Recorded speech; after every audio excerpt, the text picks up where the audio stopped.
Gracias acá por asistir a la invitación. Reciban la cordial bienvenida del Grupo Parlamentario de Oposición y del Partido Voluntad, Oportunidad y Solidaridad, que nos acompaña el doctor Manuel Villacorta, coordinador del programa de gobierno. El día de hoy vamos a presentar un análisis crítico de la gestión de gobierno de Alejandro Giammattei. Es un análisis sobre los resultados de este gobierno en estos primeros 3 años y se van a abordar varios aspectos fundamentales en cuanto al fracaso que ha tenido este gobierno de poder atender las necesidades económicas, sociales del pueblo de Guatemala. Se abordarán temas relacionados con la economía, con la educación, con la salud, con la seguridad alimentaria, con la infraestructura, con la seguridad del guatemalteco.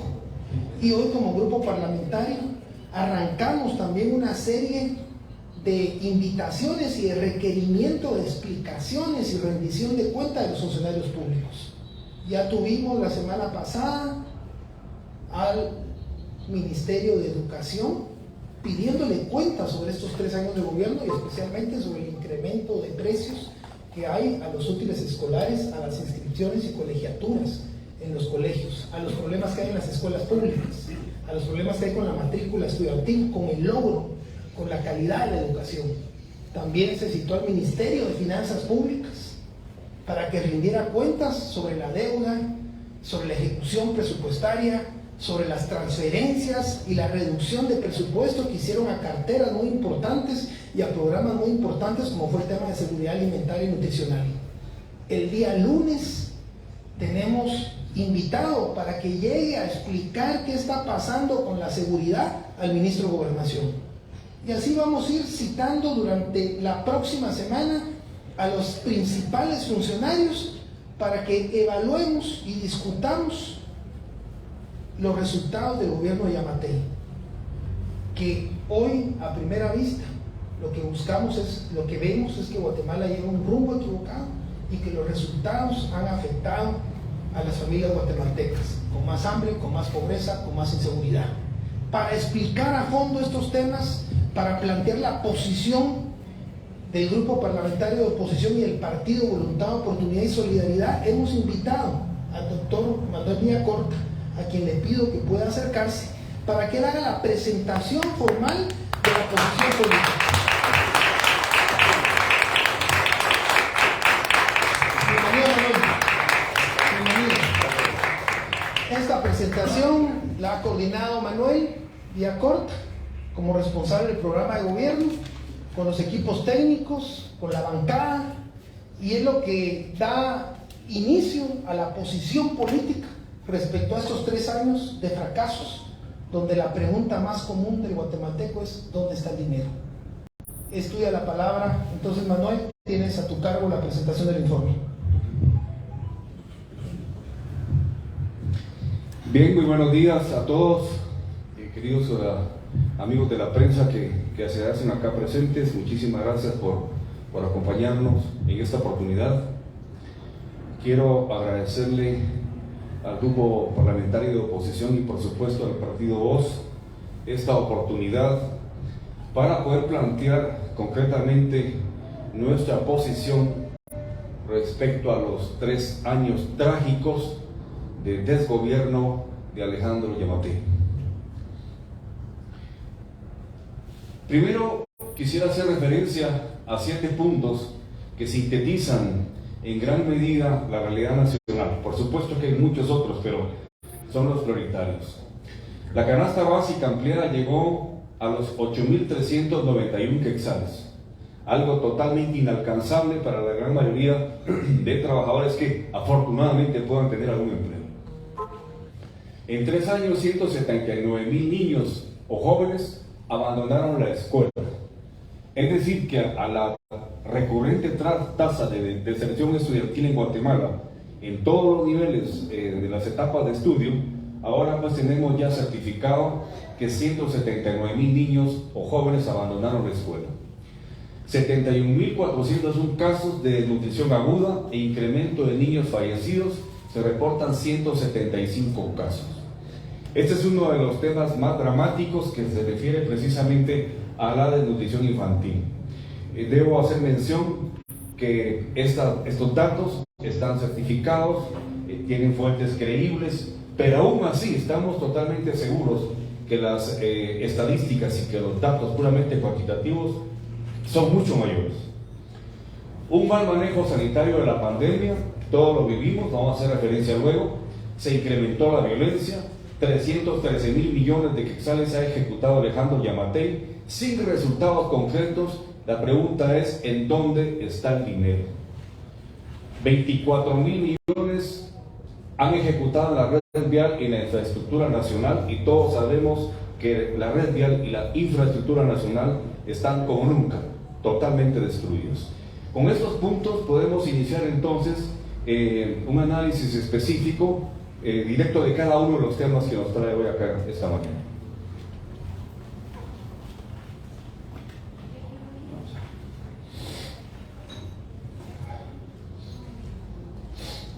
En el tema de la canasta básica, podemos decir que la canasta básica ampliada llegó a los 8.391 quetzales. Como repito, un dato que jamás se había presentado en la historia de este país. Se incrementó el precio de los alimentos, las tortillas, el pan, la carne, el aceite, la luz, el agua, las gasolinas y el transporte. Los fertilizantes aumentaron más del 300%, impactando en la agricultura y la seguridad alimentaria. Hoy los guatemaltecos comen menos, ha disminuido el volumen de compra, buscan las marcas de precio bajo, promociones lleva más y paga menos. Aquí podemos ver una gráfica comparativa de lo que es la canasta básica del año 2021 al 2022. En el 2021 era de 3.110 quetzales y en este año 2022 a 8.381 quetzales. Quiero hacer referencia a ello porque hay aspectos que vale la pena tratar acá en relación a la canasta básica. Quiero decir, por ejemplo, que el pésimo estado de las carreteras y la ausencia de un verdadero sistema de transporte nacional está teniendo efectos lapidarios en el ingreso de los trabajadores, ya sean trabajadores que logran tener un puesto formal o aquella gran mayoría que opera desde la informalidad. Se calcula que más o menos del 25 al 30% del salario del trabajador se va en transporte, algo inaudito. Es decir, que un trabajador que está ganando 100 quetzales diarios fácilmente está invirtiendo 25 o 30 quetzales en transporte. Esto no debería ser, es totalmente injusto. Se reportan ya muchos lugares en donde hemos llegado a la tragedia de que se pueda comprar únicamente 2 tortillas por 1 quetzal, en donde un pan francés cuesta 1 quetzal. Miles de familias, particularmente de clase media, se están endeudando usando más aún las tarjetas de crédito. Pero hay que hacer referencia también a que las tarjetas de crédito están operando con altísimas tasas de interés que pueden llegar a un 40 o a un 50%. No dejamos de considerar también un aspecto fundamental, que es en materia de salud. Mucha gente enferma en este momento en el país no está teniendo asistencia médica. Es decir, que por la pobreza, la falta de recursos, ya no solo aquellas mayorías silenciosas, campesinos y trabajadores que tienen que lidiar con el problema, incluso la clase media, mucha gente ha postergado tratamientos por la falta de recursos ante un pésimo servicio público de asistencia médica y un sistema privado altamente caro. Otro aspecto importante aquí es el costo de las medicinas. Esto llora sangre, es alarmante que en Guatemala las medicinas tengan entre 300 o 400% más el precio que en países vecinos como México y El Salvador. Es aquí donde queremos hacer referencia a que en estos aspectos medulares que van vinculados directamente con la vida de los seres humanos y los guatemaltecos, lo que se ha notado es una total indiferencia, una total irresponsabilidad por parte del gobierno, que no ha enfrentado en ninguna medida esta catástrofe.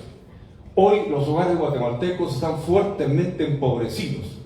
No se puede permitir eso, porque sabemos perfectamente bien que se está afectando no solo a las personas mayores, sino también a la niñez, que en la pirámide etaria y poblacional es la mayoría de la población. Es decir, que nunca antes, que esto quede claro, nunca antes Guatemala había tenido estos indicadores tan dramáticos como ahora, en el gobierno de Alejandro Yamatei.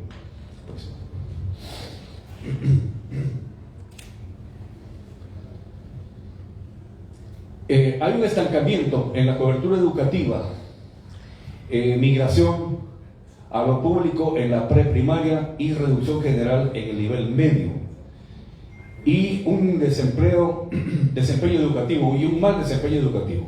En el año 2019 se examinaron 157.318 graduandos y solo 26.910 en el 2021, 17%.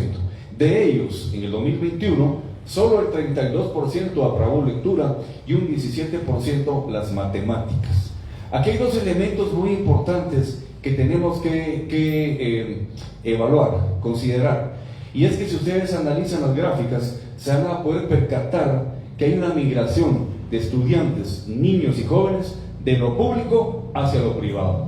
Es decir, por ejemplo, en la preprimaria, en lo privado, teníamos 95.859 alumnos para llegar hoy a 63.180. Es decir, hay menos estudiantes ahora en el sector privado, mientras que hay un incremento de estudiantes en el sector público, ¿verdad? Aquí tenemos, por ejemplo, que se tenían 2.045.146 y hoy es 2.141.422. Ese fenómeno es muy importante analizarlo, porque es evidente que los niños y los jóvenes que estaban en el sector privado de la educación, que se considera tienen más recursos educativos, académicos, ¿verdad?, y pedagógicos, prácticamente las familias ya no pueden pagar. Es decir, que los niños han transitado de la educación privada hacia la educación pública. Ese no sería un problema si la educación pública estuviera cubriendo con efectividad las exigencias que la propia ley le hace al sistema educativo nacional. Pero cuando vemos, por ejemplo, que hay 8.945 centros educativos sin servicios básicos como agua, baños y cocina, la situación es dramática. Porque los niños que estaban en los centros privados, en donde gozaban mínimamente estos recursos, ahora en el sector público ya no los están teniendo. Es decir, que aquí lo que se ve también vinculado con la gráfica anterior es de que la pobreza está impactando la limitación en cuanto a recurso familiar cada vez más a todas las familias, incluyendo aquellas familias de clase media o media alta incluso, que son las que presentan los mayores niveles de endeudamiento en este momento hacia la educación pública, una educación que no tiene capacidad para recibir ese sector que está viniendo del sector privado. Quiero decir también que tenemos la tasa de deserción escolar más alta de América Latina. Hay un dato demoledor que dice que de cada 10 niños que empiezan la educación primaria, solo 3 llegan al sexto grado. Es decir, el 70% se queda en el camino. Esto es gravísimo. Y sabemos perfectamente bien que el actual gobierno lo que ha hecho es obviar esta tensión, estos problemas que son importantísimos de ser tratados. Por el contrario, los indicadores, como se prueba con datos oficiales, es que hoy estamos peor. Mientras la mayoría de las escuelas públicas están colapsadas, en los colegios privados los precios de las colegiaturas e insumos escolares se tornan inalcanzables para la familia.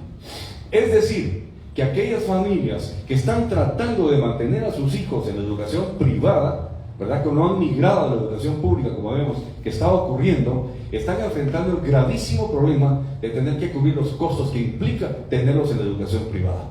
Muchas veces con bonos escolares altísimos, comprando apps específicas para un colegio, por ejemplo, ante insumos cada vez más caros.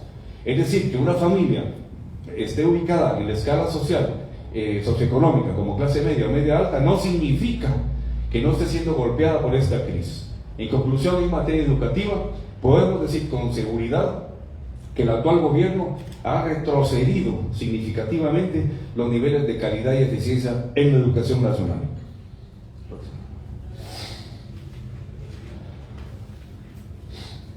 Esta es otra de las tragedias lapidarias que debería de indignarnos a todos los guatemaltecos. Guatemala hoy presenta más del 50%, yo diría que estamos ya en el 60% de la población viviendo en pobreza, más la pobreza extrema. El Programa de Naciones Unidas para el Desarrollo plantea que una persona o una familia es pobre cuando utiliza todos los recursos que posee en alimentación y logra cubrir mínimamente esa alimentación. Pero se convierte en pobre extremo cuando utilizando todos los recursos que capta ni siquiera logra alimentarse. Vemos entonces que el índice de pobreza y de pobreza extrema en Guatemala están prácticamente disparados, con el deshonroso primer lugar en América Latina en pobreza en Guatemala, solo superados por Haití. En el 2022 se totalizan 175 muertes infantiles por desnutrición, incrementándose en los rangos de 1 a 2 años y falleciendo inclusive en la calle. Lo vimos en las noticias, niños muriendo en las calles, en las puertas de los hospitales, porque no eran atendidos por desnutrición, ni siquiera por una enfermedad broncorrespiratoria digestiva, por desnutrición. Eso no se puede permitir. Quiero decirles que ya hay muchos hogares, especialmente en el área rural, en donde se está comiendo una vez al día. Llora sangre ver esas estampas cada vez más constantes. Muchísimos hogares en aldeas, cantones, caseríos, incluso en cabeceras departamentales, que están comiendo una vez al día. Hogares en donde los padres están sacrificando su propia alimentación para que los niños coman lo mínimo. Esta es la Guatemala de hoy. El 50% de los niños de Guatemala presentan algún grado de desnutrición y desnutrición crónica, lo que les va a generar lesiones permanentes, neuronales, intelectuales, óseas, musculares, para el resto de su vida, aun cuando ahora se empezara a tratar el caso y alimentarles bien. Los daños y las lesiones son irreversibles. 50% de la niñez guatemalteca está viviendo esa realidad. Y no vemos absolutamente nada, una reacción humana, además de lo que constitucionalmente le exige al gobierno para atender esa problemática. Todo lo contrario. Le llaman gran cruzada por la alimentación, como si se tratase de algo baladí o absurdo. No hay un verdadero plan de política pública dirigido a erradicar la desnutrición infantil en Guatemala. Porque hablar de hambre en Guatemala les da pena a estos funcionarios. Entonces, por comodidad psicológica, le pusieron Jornada Nacional por la Alimentación. Hasta en eso media la picardía y la irresponsabilidad de esta actual desadministración. Próximo.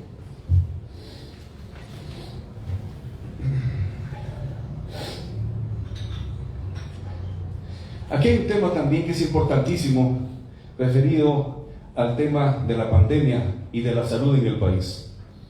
El Ministerio de Salud ha registrado a la fecha 20.000 fallecidos por la pandemia, pero el Laboratorio de Datos reportó en el 2022 que RENAP inscribió más de 40.000 fallecidos en exceso.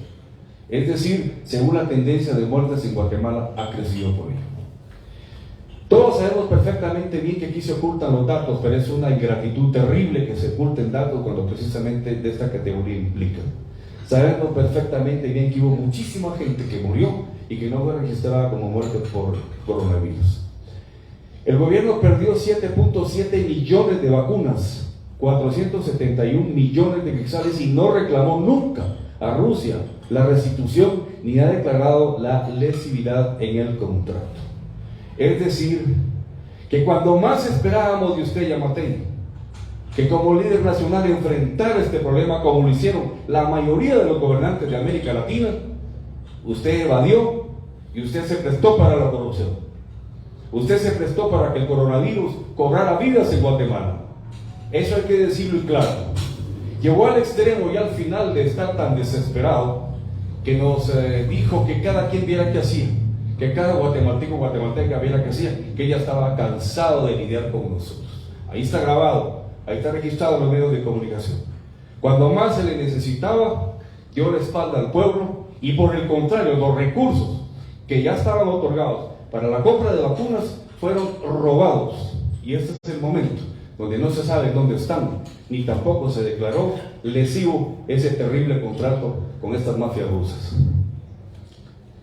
En el 2023 hay 281 municipios donde aún no se alcanza la cobertura del 70% en mayores de 50 años en vacunación. Por supuesto, no les interesa ni les importa. Según Our World Data, seguimos ocupando el penúltimo lugar de vacunación en América Latina, con un 50% de población vacunada, 39% 2 dosis y 11% una dosis. Al igual que en la pobreza, tenemos el deshonroso primer lugar de no haber atendido la pandemia con la vacunación.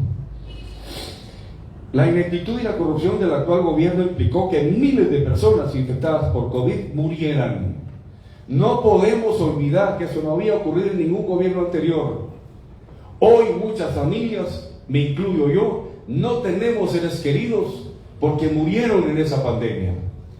Porque el gobierno no dotó de los recursos a los hospitales, porque mintió, porque improvisó. Y eso no lo podemos olvidar como guatemaltecos. No solo personas mayores, que obviamente tienen todo el respeto y el derecho a la vida, también niños jóvenes, incluso médicos del servicio de salud, en cantidad considerable, murieron por la falta de recursos para poder atender profilácticamente la pandemia. Ese es el gobierno de Yamatei, un gobierno irresponsable que atendió o desatendió el tema de la pandemia con causas realmente dramáticas que ya no se pueden solucionar, como es la pérdida de más de 40,000 seres humanos, guatemaltecos y guatemaltecas, que ya no están con sus familias. Ingrato, porque sí había recursos, porque sí había capacidad para enfrentarla y preservar la mayoría de esas vidas.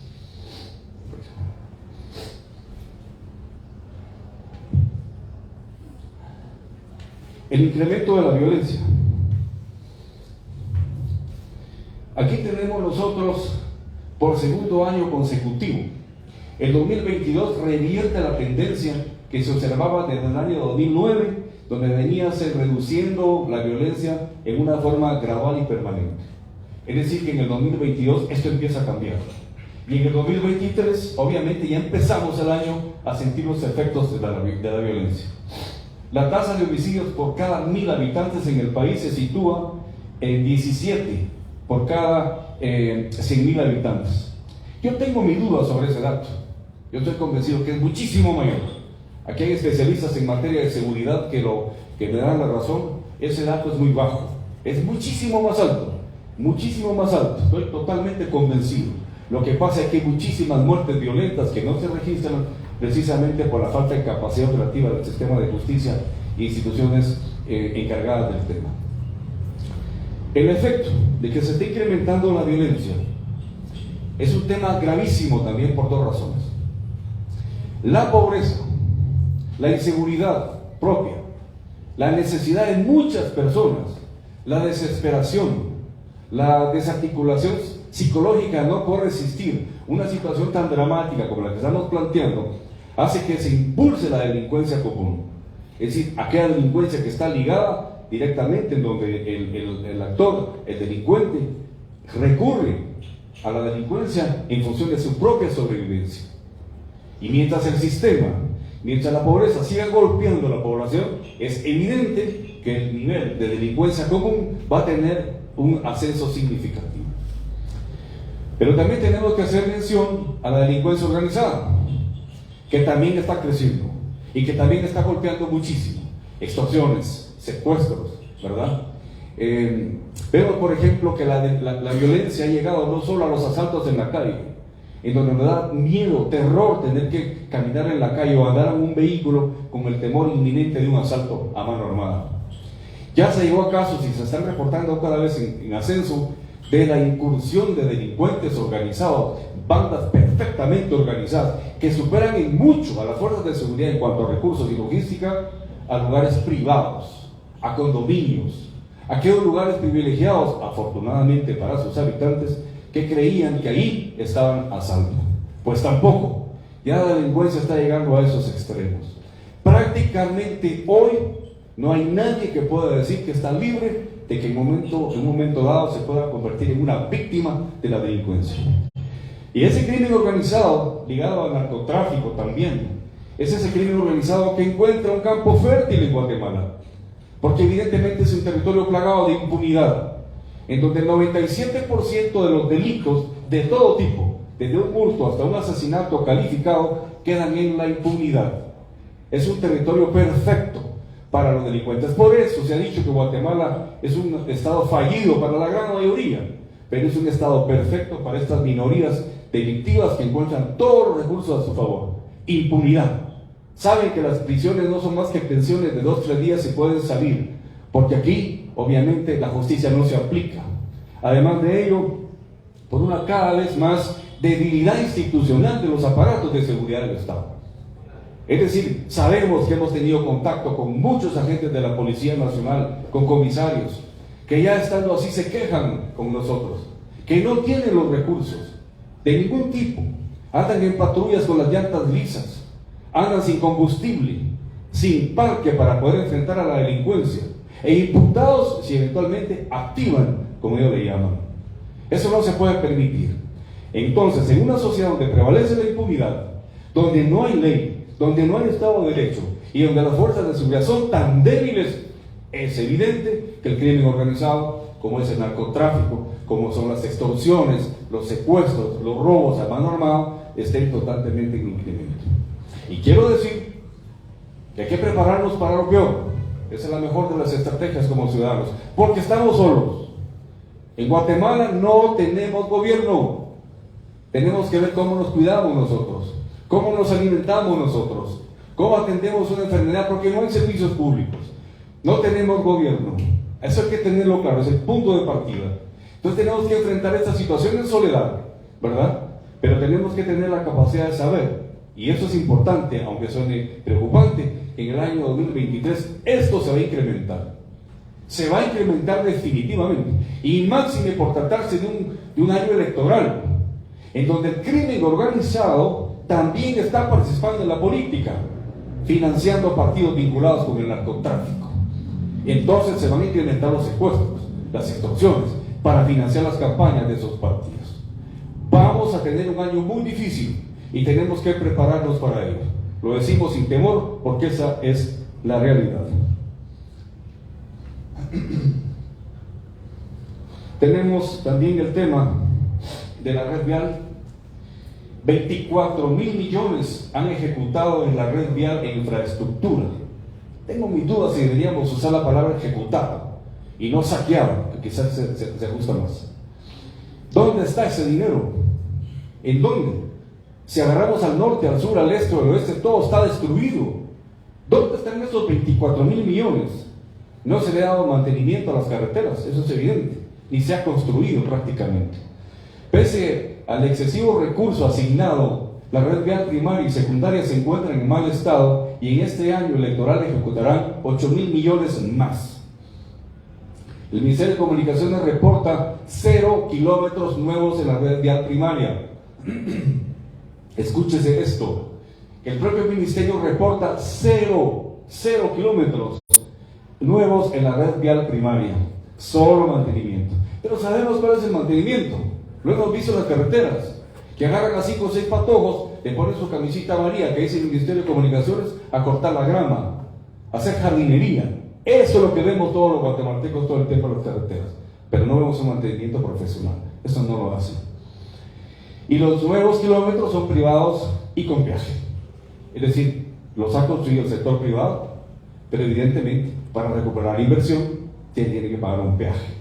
Y un país con los niveles de pobreza como los nuestros, es evidente que la población no puede ya pagar un peaje, como dijimos, en donde el trabajador está gastando entre el 20 y el 30% de su sueldo diario para poder movilizarse. Se tienen etiquetados 1.678 millones de infraestructura dentro del programa de combate a la desnutrición, donde están incluidas las escuelas bicentenarias que no tienen relación con la desnutrición. Es decir, aquí vemos claramente cómo la tergiversación de los procesos se da de una forma alarmante y repudiable, por cuanto los recursos no llegan a donde tienen que estar llegando. Las carreteras no se han ampliado. La red vial existente ha experimentado un pésimo mantenimiento. El pésimo estado de las mismas está generando gravísimos accidentes, está limitando el desarrollo socioeconómico del país y todas aquellas manifestaciones vinculadas con un sistema de infraestructura. Solo la soledad de la noche podría decirnos cuántas personas se han accidentado y han muerto en la carretera 1, por ejemplo, en donde es inaudito ver el estado de esas carreteras. En Soledad, el motorista que cae y se mata, aquella persona que se accidenta y golpea a su familia se muere. Nadie será testigo de lo que pasó, pero sí sabemos que es por el pésimo estado de las carreteras. Es decir, el pésimo estado de las carreteras es sinónimo de muerte. Tenemos que fiscalizar eso, tenemos que defender los intereses de la población guatemalteca, porque precisamente allí el Estado, lejos de cumplir con sus atribuciones y sus obligaciones constitucionales, lo que está haciendo es llevando a la población hacia el accidente y hacia la muerte. Próximo.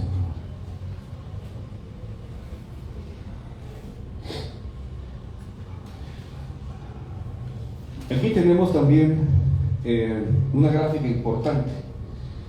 El actual desgobierno de Yamatei ha contado por 2 años consecutivos, el 2021 y el 2022, con más de 10.000 millones de superávit en la recaudación tributaria. Es decir, se ha recaudado más los últimos 2 años que nunca antes. Los presupuestos anuales, miren ustedes eso. En el 2020 se le asignaron 87.000 millones. En el 2021, 94.000 millones. Y en el 2022, 103.000 millones. Se ha ido incrementando el presupuesto para el desgobierno de Yamatei, cuando simultáneamente ha tenido mayores ingresos fiscales. Y todo está en pésimo estado. La educación, la salud, la seguridad y la infraestructura. La deuda pública acumulada al 2022. La deuda total del país asciende a 222.000 millones de quetzales, es decir, prácticamente el 30% del Producto Interno Bruto. Ya topamos. Es una deuda alarmante realmente, aunque se diga que la economía de Guatemala es una economía estable. Eso es la teoría. Eso es la teoría, pero aquel ciudadano que sale todos los días a sobrevivir, eso no es cierto.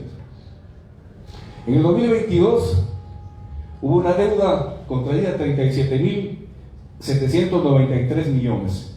En el 2021, 24.855 y en el 2020, 17.000. Vemos cómo se ha ido incrementando de 17.000 a 24.000 y a 37.000 en el año 2022.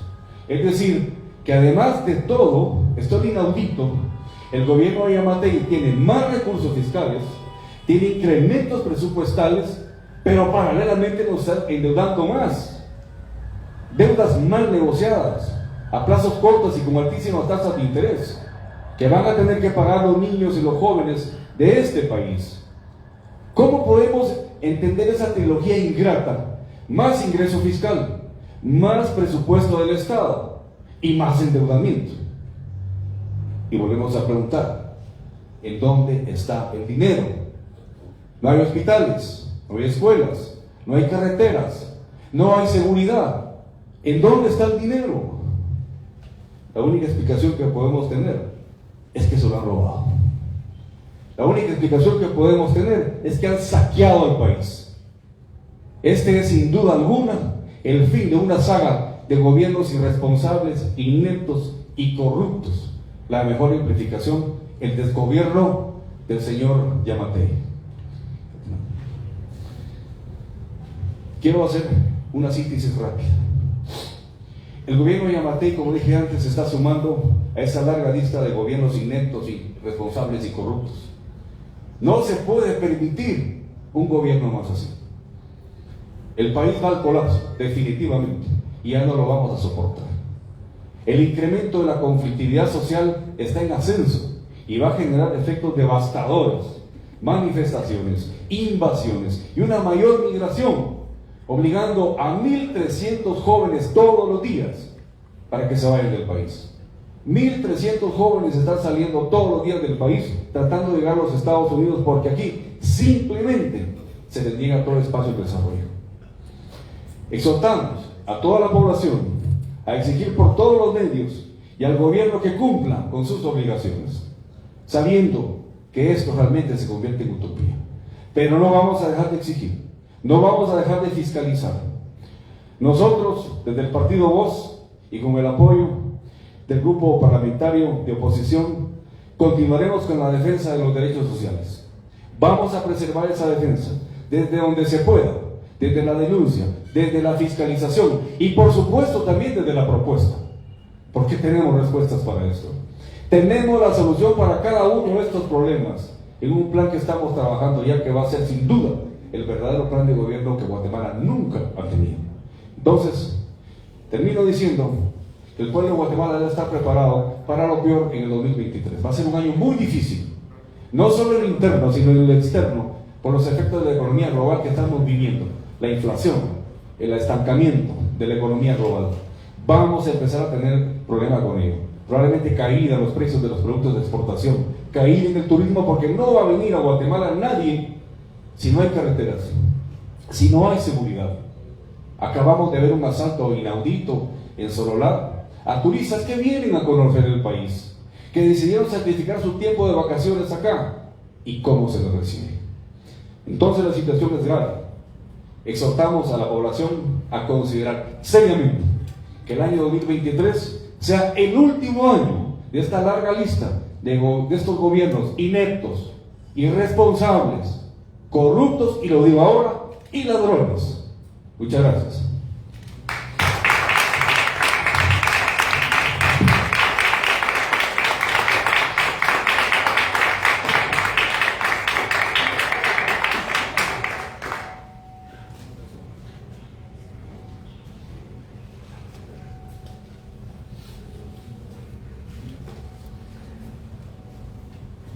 Bueno, cerramos así la presentación de este análisis, de esta crítica a la gestión de Alejandro Yamatei en estos primeros 3 años, a cargo del coordinador del programa de gobierno, Manuel Villacorta. Muchas gracias, Manuel, por la exposición.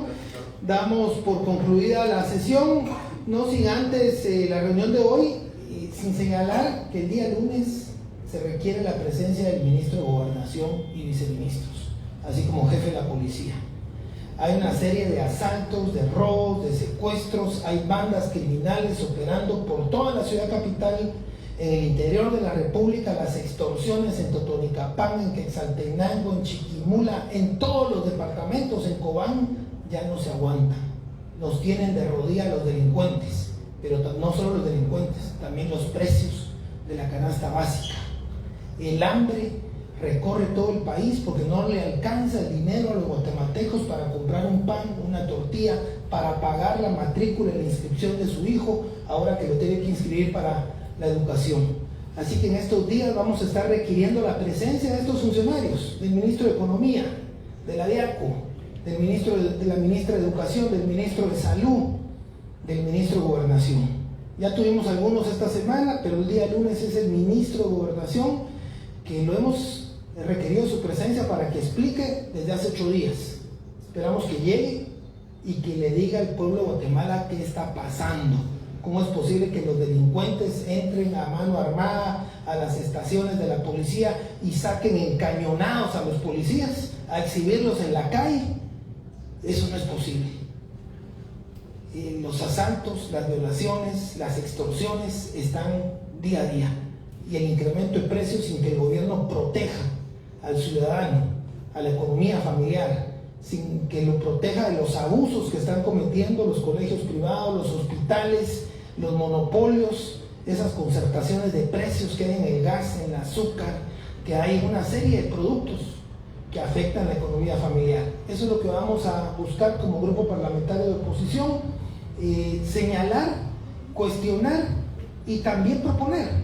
Y para eso vamos a requerir la presencia de los ministros, secretarios de Estado, la secretaria de Segeplan, la CESAN, para que nos digan qué pasa con los programas contra el hambre. Le quitaron más de 300 millones en el Ministerio de Salud a los programas de combate contra la desnutrición, y se los fueron a dar para los negocios del ministro de Comunicaciones. Nos tienen que decir qué está pasando con el gas, con los combustibles, con la minería.